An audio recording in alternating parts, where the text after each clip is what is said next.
ما تيجوا كده مثلا ايه نتكلم عن اعلانات رمضان شويه.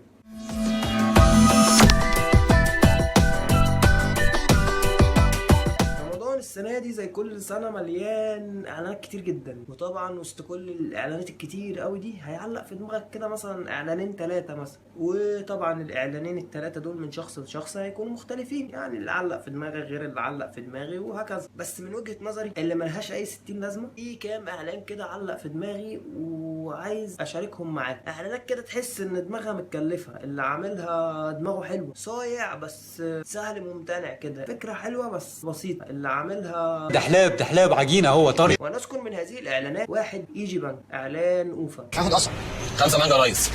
قصب ايه وده ايه؟ قصب ايه؟ انتوا عصب. انت محدش بيعمل لك حساب.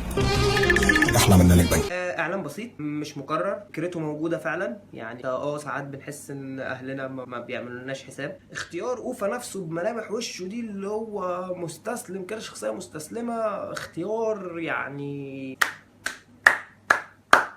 اعلان التكييف بتاع مدام منى والكلام ده. لحظه واحده بس يا رانيا، نسال الاسئله المهمه علشان نعرف ان هيبقى لنا ايه الباشمهندس ده.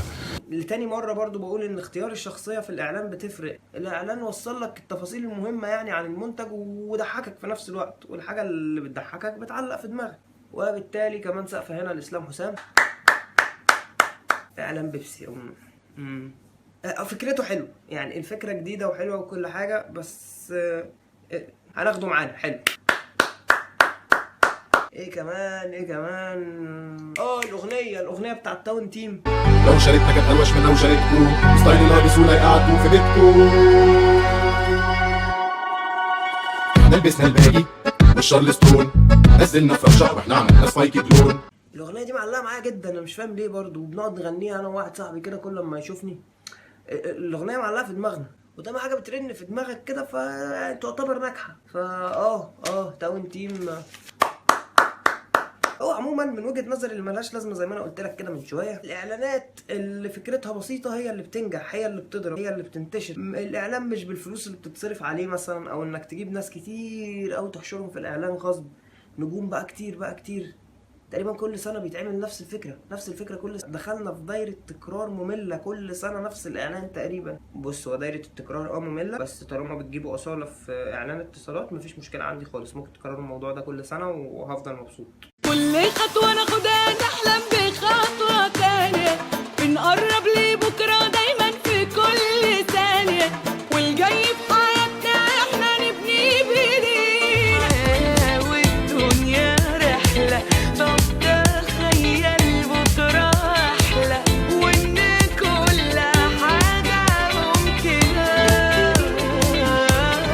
احنا وراك هتلاقي ناس على طول سنداك، والكل بيتمنى شفاك 500 معاك.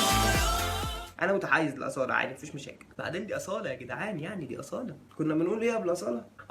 عشان تعمل اعلان ناجح انت مش محتاج تجيب نجوم كتير كده وتحشرهم في الاعلان غصب عننا، عشان كل سنه تعملوا نفس الحركه يا فودافون. كل سنه ارحمونا. في حاجه تانية بقى اسبل، اللي هي انك تجيب حاجه منتشره اليومين دول ترند، وتقوم زي اللي بيعملوا فيديوهات في الفيسبوك بالظبط، يجيبوا الترند ويقعدوا يرغوا عليه عشان ينتشروا كده. الموضوع ده برضو بيحصل في الاعلانات، يعني مثلا عندك جواز كندا علوش وعمرو يوسف، شوف كام اعلان السنه دي جابوا. كتير بتسالنا حكايتنا بدات ازاي وفين. هي صحيح بدات ازاي؟ وعلا رشدي واحمد داوود نفس الكلام برضو. الحاجه دي في كل حاجه كده تقوم جايبهم عشان هم لسه جداد وترند وبتاع، فتلحق عشان تعمل اعلان كويس انت بس محتاج ممثل شاطر وفكره تلمس الناس، يعني فكره يكون بجد الواحد شافها او عاشها قبل كده. يعني باختصار محتاج ان انت تخالف بقيه الاعلانات، خالف تعرف. خالف تعرف. وفي الاخر بس عايز افهمكم حاجه، ان طلعت حرب اقسم بالله لا هو راجع ولا اي نيل، وان احنا مستنيين ان شاء الله اعلانات رمضان الجاي عشان تجيبوا لنا نفس الناس تاني في اعلانات كتير. سامعاني يا فودافون؟ فودافون هتجيبوا نجوم تاني؟ هاتوا لنا 17,000 ممثل في اعلان واحد يا فودافون. ماشي، يلا السلام عليكم.